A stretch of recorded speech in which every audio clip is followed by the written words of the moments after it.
कैसे हैं? अच्छे हैं? मेरा विश्वास है कि आप अच्छे होंगे भी। आज मैं कक्षा 10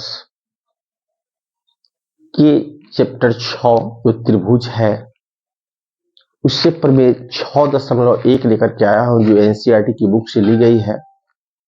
हम इसमें देखेंगे कि एनसीईआरटी के अंतर्गत प्रमेय 6.1 जो है आधारभूत समानुपातिकता प्रमेय, वो क्या है और उसको हम प्रमाणित भी करेंगे, सिद्ध भी करेंगे, है ना।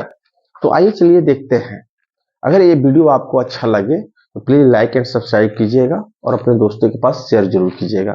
तो चलिए आगे चलते हैं, वीडियो को शुरू करते हैं। दिया हुआ है कि यदि किसी त्रिभुज की एक भुजा के समानांतर अन्य दो भुजाओं को भिन्न भिन्न बिंदुओं पर प्रतिच्छेद करने के लिए रेखा खींची जाए तो ये अन्य दो भुजाएं एक ही अनुपात में विभाजित हो जाती है।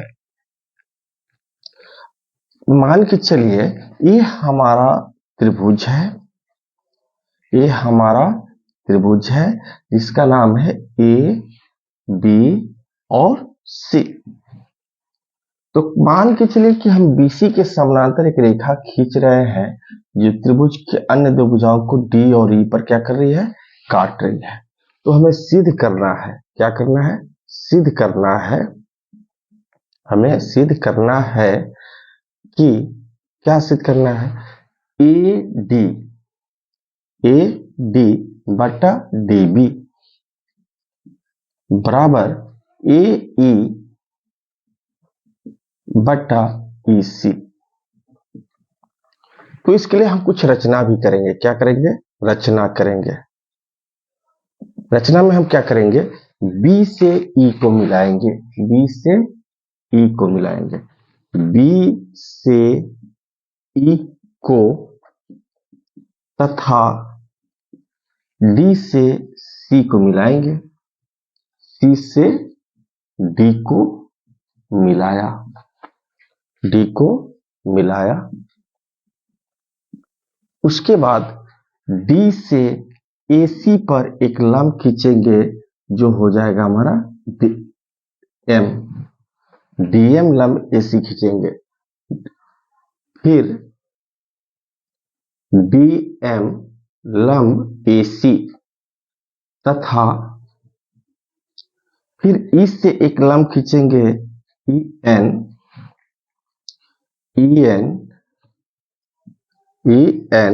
लंब AB खींचा। ठीक है, अब हम करेंगे क्या, हमको करना यही है कि हमको सिद्ध करना है। कह रहा है हमारा प्रमेय क्या कह रहा है कि यदि किसी त्रिभुज की एक भुजा के समानांतर अन्य दो भुजाओं को भिन्न भिन्न बिंदुओं पर प्रतिच्छेद करने के लिए रेखा खींची जाए तो ये अन्य दो भुजाएं एक ही अनुपात में विभाजित हो जाती है। यानी ये त्रिभुज जो हमारा ABC है, इसके BC भुजा के समानांतर अगर हम DE रेखा खींच रहे हैं जो AB को D पर तथा AC को E पर काट रही है, तो AD बटा DB और AE बटा EC आपस में क्या है, बराबर होना है। यही हमको सिद्ध करना है। तो आइए हम क्या करते हैं, लेते हैं त्रिभुज ADE, त्रिभुज ADE। तो हम जानते हैं, यहां लेंगे एरिया ऑफ त्रिभुज ADE, एरिया ऑफ त्रिभुज ADE यानी त्रिभुज ADE का क्षेत्रफल, या इसको हम ऐसे लिख सकते हैं त्रिभुज ADE का क्षेत्रफल। और हम जानते हैं कि त्रिभुज का क्षेत्रफल बड़ा होता है 1/2 गुने आधार गुने शीर्ष लंब। आधार गुने क्या होता है, शीर्ष लंब। तो अगर हम त्रिभुज ADE का क्षेत्रफल को हम लोग शॉर्ट फॉर्म में ऐसे लिख देते हैं, एरिया ऑफ ADE। अब देखिए यहाँ हाफ आधार क्या है, हमारा AD है। चूंकि ADE त्रिभुज ले रहे हैं तो आधार हमारा हो जाएगा AD और शीर्ष लंब हो जाएगा E। देखिए EN, क्या हो जाएगा, EN। अब फिर मैं लूं त्रिभुज BDE का क्षेत्रफल, यानी एरिया ऑफ BDE, BDE इस त्रिभुज का क्षेत्रफल, तो क्या हो जाएगा 1/2 गुने आधार गुने ऊंचाई, तो इसका आधार हो जाएगा BD और ऊंचाई हमारा यही होगा EN, क्योंकि ऊंचाई जो लंब जो खींचा गया है AB पर खींचा गया है, इसलिए हो जाएगा EN। ठीक है, अब हम चलते हैं फिर त्रिभुज ADE का एरिया निकालेंगे, एरिया ऑफ त्रिभुज ADE। अब हम यहां लें तो मान लीजिए कि एरिया ऑफ ADE निकाल रहे हैं, तो आधार इसको लेते हैं, किसको, AE को, और लंब हमारा क्या हो जाएगा DM। जब आधार इसको लेंगे तो इस पर लंब कौन खींचा हुआ है, DM, तो ये हो जाएगा हमारा DM। फिर अब मैं एरिया लेता हूं CED का, एरिया ऑफ CED, तो ये हो जाएगा 1/2, आधार हमारा हो जाएगा EC हो जाएगा, आधार हमारा हो जाएगा EC, और ऊंचाई क्या हो जाएगी, DM हो जाएगी, क्या हो जाएगी, DM। अब हम एक काम करते हैं, area of ADE, area of ADE बटा area of BDE, area of BDE लेते हैं, तो एरिया ऑफ ADE हमारा क्या है, तो 1/2 गुने AD गुने EN है, और एरिया ऑफ BD हमारा क्या है, देख लीजिए यहां पर 1/2 गुने BD गुने EN है, तो EN से EN कट गया, हाफ से हाफ कट गया, क्या बच गया, AD बटा BD। हम इसको मान लेते हैं इक्वेशन 1।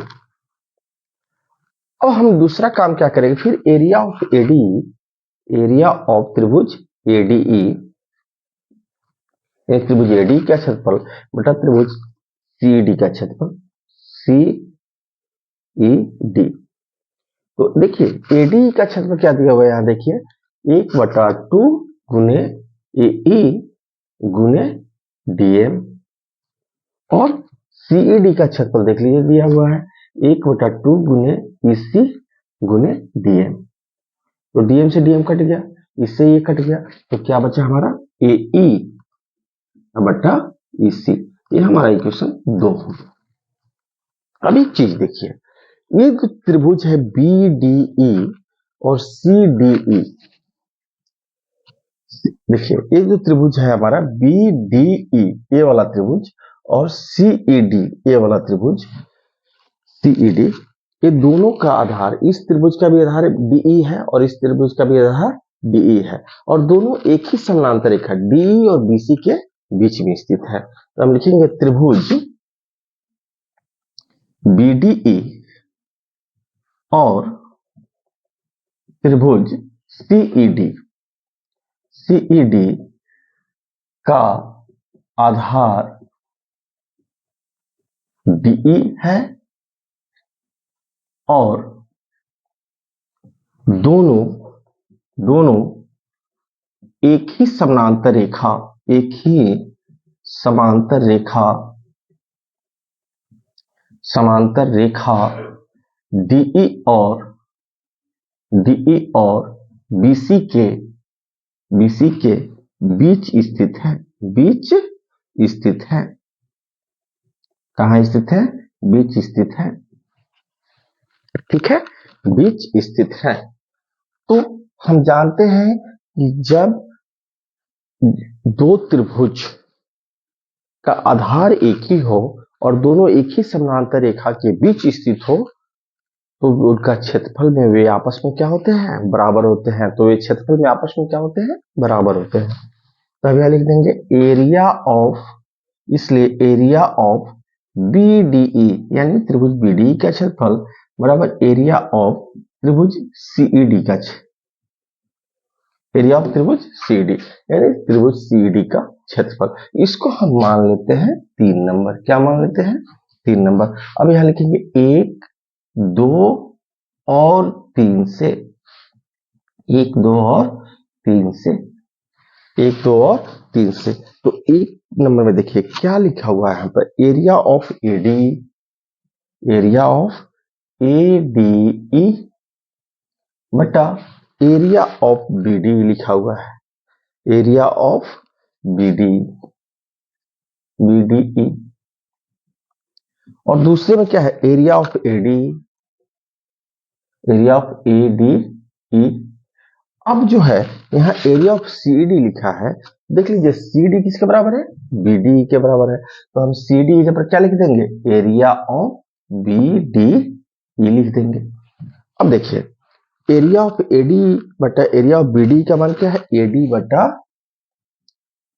BD, और इसका मान क्या है, एरिया ऑफ AD बटा एरिया ऑफ CD का AE बटा EC, AE बटा EC। तो देखिए AD यहां है बटा BD बराबर AE बटा EC। यही तो हमको सिद्ध करना था, यही हमको क्या करना था, सिद्ध करना था। इस तरह से हम लोगों ने आज NCERT के बुक त्रिभुज के अंतर्गत जो प्रमेय 6.1 है, जिसे हम त्रिभुज की आधारभूत समानुपातिकता प्रमेय कहते हैं, उसका अध्ययन किया। अगर ये आपको वीडियो अच्छा लगा हो तो प्लीज लाइक का बटन जरूर दबा दीजिएगा और सब्सक्राइब करना नहीं भूलिएगा। और